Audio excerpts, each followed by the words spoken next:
Hello, welcome to The Honest Wargamer. I'm your host, Rob. This video today is a bit of a list review, or just kind of like just telling you what's going to happen for my weekend. Now, if you do not know, last week, 2 weekends ago, I ran the Masters event for the UK event scene, I guess, and we all played the new GHB. We used all the new objectives, all the new secondaries, and absolutely everything. And we've only had one more week of AOS events since then with all the new GHB. And now this weekend at the TSN Arena, where I host events, please do, if you are in the UK, tsnarena.com. I have events for the whole year. I'm running another event this weekend, and hopefully I get to play. I say hopefully because you need to have a spare player, and if you have odd numbers, the first person to drop is obviously going to be me as opposed to everybody else. But I'm hopefully going to play. Last night I was stayed up till late painting, and I got up early this morning painting the remaining units for my army to play. So I'm pretty excited about that. And I'm going to look at the lists for my competition, or really just for the people who are also playing as well, which is going to be fun. And then just do a bit of a list review and kind of talk about it. Let's start with my list so we can kind of talk about what is inside my list. So I'm running a Stormcast Eternals list with Sentinels of Bleak Citadels. Actually, I don't think I've put, but I am taking the Incarnate as my spell lore. Then I've got Yanastra of the Celestial Spear. I've got 2 units of Meteoric Grand Hammers Annihilators, 2 small units of Prosecutors. The Annihilators are reinforced. I've got a Lord Imperator and a unit of Annihilators with shields. And then I've got Neve Black Talon, Lorai, and Neve's companions in the list as well. So what do I think about the list, or what do I like about my list, just to be really clear? I really like the Annihilators. I think it's really good. It's a very fragile list. There's not a lot of health in this army. It's very limited life pool. So it's very, very tough to keep alive. Being able to put the Annihilators in the sky so they can't get shot early is really good. And then when you land with the Lord Imperator, getting like a D3-inch extra move, and then any charges that they make that are an 8 or more, the unit that they hit is striking last. So sometimes you can hit a unit with 2 units of Annihilators with Grand Hammers, which is honestly crazy. I really like Yanastra as well. She's very, very fun. I don't think she's very good in the game, but she's really, really fun to spook monsters and again to deep strike, and then she deep strikes and gets 3d6 charges, which I think is fun. The Prosecutors I'm a little sussy about right now. I would either like that to be 1 unit of 6 Prosecutors, or maybe I could put those points into either beefing up Yanastra to be a better character, like a Star Drake, which would be fun, but I haven't got one painted, so I just couldn't be bothered to do that. Or what? Yeah, like 1 unit of 6. I quite like 2 units of 3 because you're going to be able to trade, which I think is really nice. So just put them on objectives and then just trade away. I think that's okay. Also, in the right situation, you can drop down 3d6 charge and fight something. That's probably why a unit of 6 would be better. But the 2 units of 3 are good for trading as well. And then I've got Annihilators with shield. They just hang out somewhere. The Imperator, making it so that my Annihilators, when they land, are able to move a little bit forward. He's also got Shock and Awe, so they're -1 to hit as well when they land, which is really, really nice. Then I've got Neve and the Black Talons. And again, I don't think this is an overtly competitive choice. But number 1, the Black Talons, when you deploy them, is 3 drops, which means you can put 3 units in the heavens. So that's already a nice kind of like trade-off you get. I would also like to find a list that's 4 drops, not 3 drops, if I could maybe move points around or get an extra character or do something like that. The reason I would be really keen to do that is obviously for the classic, I'm going to call it the Colin maneuver now that we learned at Masters, which is you do the double, you re-roll it. So if I have more drops than you or more battalions than you, then if I'm set up to do the double, then I've got a re-roll in my back pocket to potentially re-roll to make sure I get a successful double, because the doubles are generally, I think, more impactful now or more likely to happen, and you'll generally see lists that are moving towards 5 drops, 4 or 5 drops, so they can get that happening. Anyway, do I think it's a great list? Absolutely not. I just really love it. Number 1, it's a really elite list, so it's easy to paint, it's easy to play, and seeing as I'm also going to be managing the event and making drinks, it has to be both of those 2 things as well. But I really like it. I think it's fun. Neve's really fun as well. I kind of am hoping for like a 2-3-3-2 result. And again, I would say the core element that I love there, the Imperator and the 2 units of Grand Hammer Annihilators, that's a pretty cheap setup, really. You're spending 760 points for the Annihilators, the Imperator on top. So that's only 870 points for a great backbone of an army. And then everything else around that's really fun to play. So not bad, but I'm going to make a video, and I'm going to put that video up on Monday on Patreon about my game. So I'm going to take some photos if I play. If I don't play, then I don't play. Right, at the rest of the event, I've got my friend Andy Ransom. Woo! Andy Ransom of the Andy2D6 YouTube channel. Now, he's also running Stormcast as well. He's running Lightning Echelon with a Lord Celestial Star Drake, with a Quicksilver Draft, Envoy of the Heavens. He's got Praetors, Quest of Soulsworn, Vanguard Paladors with Starstrike Javelins. He's also got Vanguard Raptors with Longstrike Crossbows, Knight Arcanum, Libs, and Vigilators, a Relictor. And he's obviously got his Stormreach Portal, which does cost you points now. So Star Drake's good stonks. Very good, fun in a fight. The new missions are interesting. But I should also talk about, just to quickly talk about which battle tactics I've chosen as well, because I've chosen to take the Treasures battle tactic, which is the one where you pick 3 units, or the opponent picks 3 units, and also Restless Energy as well. Andy has chosen, does it say on his army list? I probably should tell people that they need to write down on their army list. Maybe it says it in Malarkey, because Malarkey's had an update as well, which I'm going to talk about at the end of the video. Oh, it does not say? Maybe it does say somewhere. So apparently when you make lists in the app, it does not say the battle tactics. So that's good to know. Make sure I message everyone today to put their battle tactics on. It doesn't matter anyway. There's only 2 battle tactics that you need to choose. Restless Energy and Intercept and Recover. Anyway, Andy's a great player. He's super fun. I hope he enjoys himself. We've got Cruel Boys. So this is Chris Chubb. He has got his battle tactics on. He's got Intercept and Recover and Scouting Force. And he is running Gobsprak, a Killer Boss on Great Gnashtooth, a Reinforced unit of Gut Rippers, Swamp Boss Scumdrek, Merknob with Belcher Manor, another Reinforced unit of Gut Rippers, Cruel Boys with Monster Killers, Stormcaller Shaman, Hobgross Litters, Monster Killers, and Monster Skewer Bolt Boys. So he's got a lot of health on the board here. This is a really challenging army to nuke. Very, very tough. Lots of bodies. Great for hold the primary, which I think is good as well. He obviously wants to go and kill stuff because he's chosen Intercept and Recover, and he also wants to be fast with Scouting Force and run around. That Scourge of Garan Killer Boss is actually really great for that job. Also adding Slippery Scumbag on is actually a hot pick, so I really like that. That's good. Shout out to Chris, he's great. Dean Morrison is running Stormcast Eternals as well. A lot of Stormcast at this event. I told my missus I was at a stag do so I could play games. So he's got Restless Energy and Intercept to Recover, the correct choices. He's running Ionis Cryptborn, Liberators, Guard of Steel Soul, and he's running Annihilators with Grand Hammers. Let's go, big unit of 6. Okay, Guard of Steel Soul, the big unit of Grand Hammers, but only 1. Then a Knight Arcanum and Vigilers, Lord Imperator and Vigilers, and then Knight Quester, and then the Quest of Soulsworn. And as you can see, he's got that big 4-drop list. So he's going to be able to re-roll doubles when he wants to go for it. And again, he's going all out. Restless Energy, Intercept and Recover. He's going for big smash. Looking at the battle tactics really gives you an idea of what the army's going to do. Obviously, looking at the list as well. Dean Morris, that's Dean's list. Then Greg running Blades of Corn. I won't be surprised if we see all Bloodthirsters, and I am not. He's chosen Restless Energy and Intercept and Recover as well. You might see a consistent theme over the next few weeks. Let's go. We'll have to see. Anyway, he's running the Brass Stampede Blades of Corn list, and he's running a Bloodthirster and Fed Fury, Wrath of Corn Bloodthirster, Bloodthirster and Insensate Rage, another Bloodthirster and Insensate Rage, and a Slaughter Priest. And Greg's been pushing this army around for close to a year now. He even played so much last year and did so well with just running 4 Bloodthirsters. He made it in the top 30 in the UK, which is super impressive. So that's really fun. This is very much an army that does not last more than 2 to 3 turns, or the enemy army doesn't last 2 to 3 turns. So actually, I think that's going to tie in really nicely. One of the weaknesses Bloodthirsters had previously was the battle tactics. You had to do stuff at board edges or 2 units in the middle or whatever it might be. The battle tactics now are a win more condition for exactly how the army wants to play, which is up.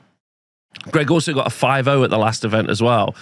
So great dude. And now the battle tactics work exactly how they want him to play. Also, because you don't even need to hold as many objectives either. You can just gun the whole army at your opponent. So that's one to watch out for. Harry, great dude, is playing KO. He was practicing last night at the club. He's running Intercept and Recover and Scouting Force, which kind of makes sense for KO. He's running Aether Runners, and he's got Brock Grungson, Lord Magnate of Barak Nar. Then he's got a Frigate, Engine Riggers, 2 reinforced unit of Sky Wardens. Then he's got a Scourge Grand Codewright, a 2 Company, and an Archanaut Frigate as well. So he's going to go all in. And he's got that new Scourge Grand Codewright as well. So he's going to send it all in, do as much shooting as possible, do as much fighting as possible, and Intercept and Recover and Scouting Force. I think he'll end up saying to himself, Scouting Force is an extra job I have to do when I could just be going for Restless Energy. We'll have to see. But yeah, again, look how fast these armies are so far, or everything that we've read so far. They're deep striking and they're charging, or they, we got teleports from the Cruel Boys, teleports from the Stormcast. Khorne is like really, really fast, and now KO's army is really fast as well. So Matt Hull is running Soul Blight Gravelords. Matt's great. He's running Prince Vordry, a reinforced unit of Blood Knights, 2 small units of Blood Knights, a Vampire Lord of Nightmare Steed, and then another reinforced unit of Blood Knights for 30 Blood Knights. The full send meta is absolutely alive and well at the TSN arena. Matt previously playing a ton of Varangard. Now he's just playing Varangard with extra steps, running it all forward. And look at him, Intercept and Recover, Restless Energy. Now, when we start to see the Nurgle list, the 80 Ardboy list, are we going to end up with armies that are able to take these full send armies? We'll have to find out. But very, very exciting to see. Games, yeah, it's going to be very fast. Oliver White running Iron Jaws. He's using Restless Energy and Intercept and Recover as well. Now, he is running a list called Move, Charge, and Smash in a Brute Fist. Mega Boss and Maw Crusher, fast, does a lot of damage. Ardboys. Also, they've got he's got the new mount trait as well. Reinforced unit of Ardboys. That's a lot of health on a 3-up save to get rid of. Reinforced unit of Brutes. It's a killer unit. A Morgrunter Gouger, solid. Zogrok, Weird Knob Shaman, smaller unit of Brutes, and a unit of Scourge Garand, Weird Brute Wreckers. They're also reinforced. I don't know if you're picking up a theme from what this event seems to be, but this is the full smash, absolute hammer joy that isn't a crazy event. So amazing. Definitely everyone's full sending at this event, right? Paul Bowden running Ossiarch Bone Reapers. He's running a Kavalos Lance. Oh my God. Restless Energy, Intercept and Recover. He's running Nagash, Immortis Guard, Death Riders, a reinforced unit of Harbingers. Full send. Like, absolutely full send. Everyone's just going to be smashing in the middle. Nagash obviously really good because you kill that unit of Harbingers, Nagash is going to bring that whole unit back from the dead. So that's so solid. We need an award for the quickest game or the least time played this weekend. So that's Paul. Paul's also a great player. Peter Twig of the Fists of York. Now, Pete's a world-class player.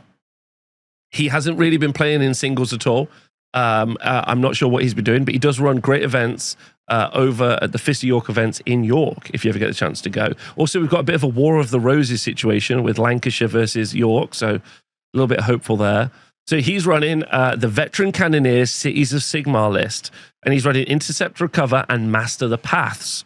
So he's got a Free Guild Marshal Relic Envoy, 2 Free Guild Command Corps, 2 Scourge Garand Free Guild Cavaliers, a Battle Mage, a Fusel Major on Ogre Warhulk, and then he has 3 Ironweld Great Cannons, Callus and Toll, and then for the 4th Regiment and for the reroll, I told you we'd get there, Scourge of Garand Pontifex Sinestra. Now, everyone is loving how good Pontifex Sinestra is right now. She's arguably too good. She just smashes face. That's going to be interesting. He's got all the shooting he needs with the cannons. That's pretty devastating. Really makes me regret taking my flying characters, but there we go. You need a 5th regiment for the rerolls for sure.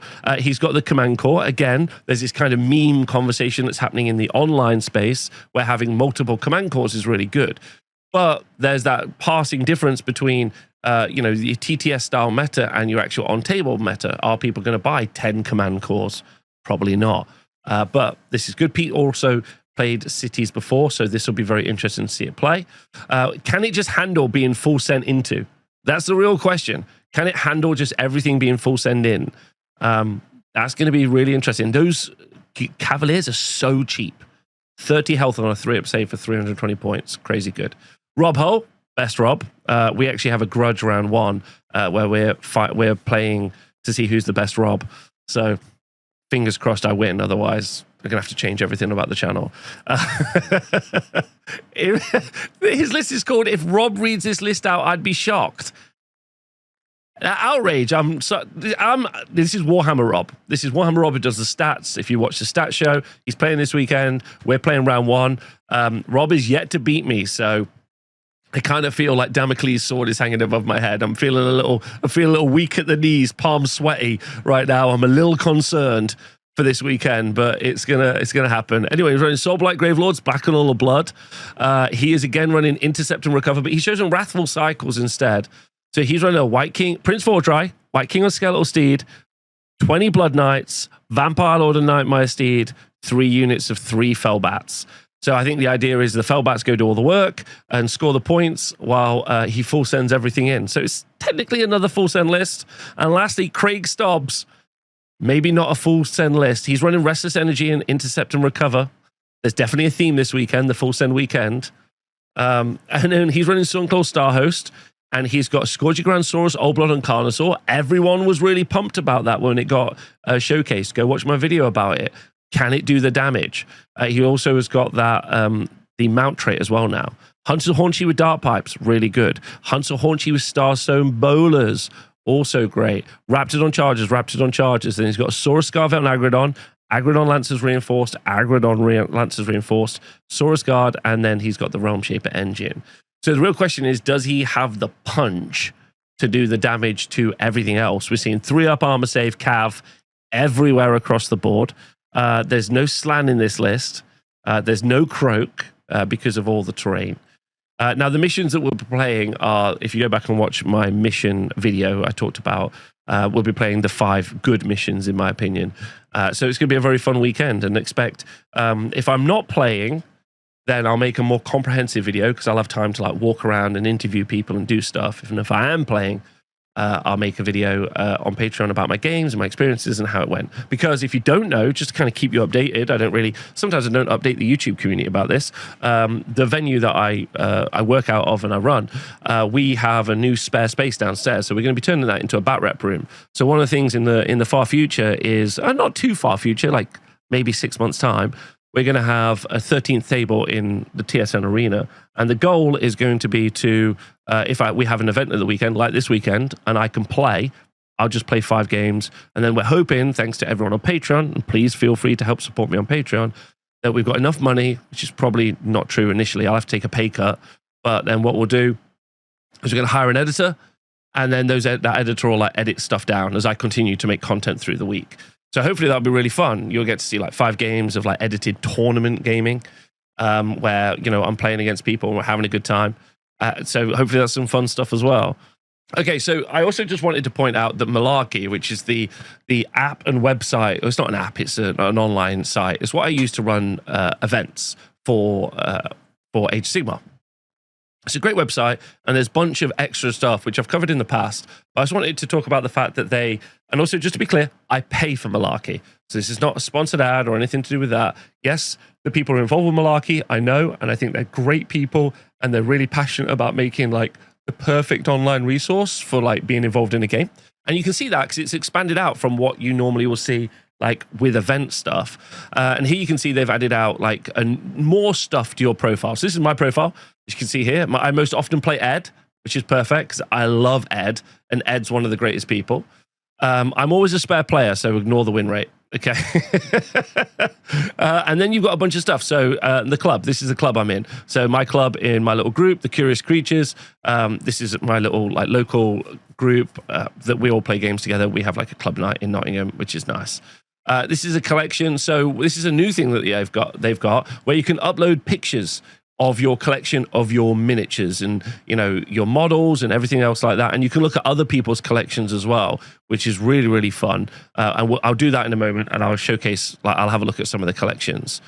Here for battles, you can see the battles that you've previously played. You can see which GHB they were, who you played against, and how the game went, as an example. And I think that's really cool. And this also doesn't have to just be for an event. You can just do this in a normal playing at the club. It's also got a score tracker as well. So if you and me wanted to play a game and we need to track the scores, you don't need to use something like Tabletop Battles as an example. You could use Tabletop Battles or pen and paper, whatever you want.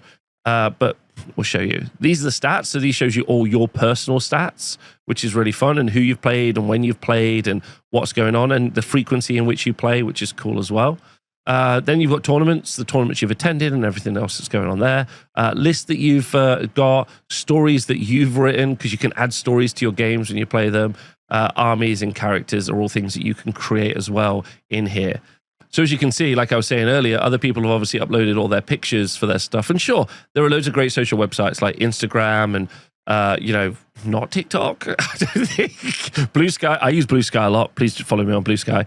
On Blue Sky, where you can upload all your pictures and stuff and look at things, and you can see other people's stuff. You can see what Christopher Gillet has been running, and you can see this is Christopher Gillet. I'm pretty certain. So if we see someone who's like actually filled their collection in a little bit, like Kim, who's great. So you can see the clubs that he's in, the collection, so his minis and all the images. And he's obviously uploaded a bunch, which is cool. So you can scroll through people's stuff. It's just a nice place. And also you can share these, right? So if you wanted someone else to look at your stuff, you could share your page. It's nice. It's just like a website for putting your stuff together. And yeah, there is a paid subscription fee if you want to. Whatever. Like, life costs money. Then he's got some lists, which he's got some stories that he's written. So you can write some stories as well. So it's a one-stop shop for creating your own in-universe stuff, which you can do on pen and paper, and you can do on a Google Sheet or whatever you might want to do as well. It's also part of like a community and a group, which I think is really nice. So if you get the chance to use Malarkey and have a look at it at least, or sign up for free, so you can do that. You should. I think it's really cool. I got to shout out the people that organize it, the Malarkey crew, because I think it's great. And I've been really happy with this as something for the Age of Sigmar community. They got the all the new data in for the new match play stuff so fast. So it was very usable. So I was really happy with that. So it's great. Go check it out. Anyway, wish me luck for this weekend. Wish me luck I even get to play. And then wish me luck to play in the Full Send event. And I'll catch up with you all kind of Monday time about how it all went. It's very fun. Thanks for watching. See you soon. Bye.